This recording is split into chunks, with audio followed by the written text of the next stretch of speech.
de la situation du Sénégal, puisque nous allons parler de Lyon. La situation du Sénégal aujourd'hui, c'est une structure de l'économie précocement tertiarisée, ce qui avait été déjà laissé dans le PSE, mais bizarrement, 64% des financements du PAP sont encore réservés à ce secteur tertiaire, artificiellement divisé en quaternaire et en tertiaire. Une absence de politique industrielle, conséquence de votre option pour un modèle de substitution des exportations, qui n'a jamais développé un pays, puisque aujourd'hui vous n'exportez que des produits bruts, horticoles, phosphates, halieutiques, produits miniers, sans transformation, donc sans création de valeur ajoutée.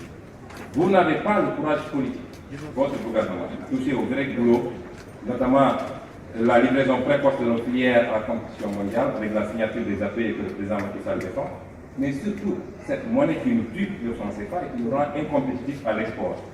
Puisque vous êtes aligné sur la France, vous ne poserez jamais ces débats. Votre politique d'agro-business, puisqu'il se fonde sur la NASAN, la nouvelle alliance pour la sécurité alimentaire du G8, n'a comme objectif que la spoliation des terres des paysans. Votre politique infrastructurelle est inopportune, déséquilibrée et scandaleuse. Je n'en veux pour preuve de terres qui coûtent plus de 1200 milliards, et je peux le prouver, au lieu des 560 milliards que vous avez annoncés. Tout ça sur fond d'un endettement chronique. La dette croît de 23,5% sur 2018, là où le recette fiscal ne croît que de 10%. Surtout dans un environnement de gouvernance sombre et vicieuse. Il n'y a jamais eu autant de scandales dans ce pays. Et j'ai sursauté quand je l'ai entendu parler de pétrole, parce que votre gouvernement a livré notre pétrole à cet aventurier de Frank Timis, à l'autre possibilité qui les ont vendus à coups de milliards sur le marché international, sans que le Sénégal n'en tire absolument rien. Donc, parler de cause de grâce, c'est de la cosmétique. Monsieur le Premier ministre, vous ne dites pas la vérité aux Sénégalais sur la situation du pays.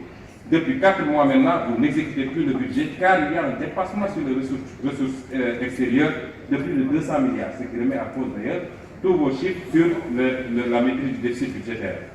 Vous faites des décrets d'avance pour des charges qui étaient connues d'avance. Le dernier en date, c'est le paiement des salaires des contractuels de la santé. Vous allez faire rattraper l'exercice fiscal 2017 jusqu'en 2018 pour rattraper les recettes et les ramener. Même les fonctions sur les salaires des fonctionnaires obéissent à ce besoin immédiat de mobiliser des fonds parce que les chiffres que vous donnez ne sont pas bons. Votre modèle économique basé sur le statu quo de la structure de notre économie, un modèle de substitution des exportations, une préférence étrangère en tout, une livraison précoce de nos filières à la compétition mondiale, un endettement chronique, une malgouvernance endémique ne fera émerger, ne serait-ce qu'un village du Sénégal. Mais vous ferez émerger des entreprises et des banques étrangères, ça c'est sûr. Vous enrichirez des pays étrangers.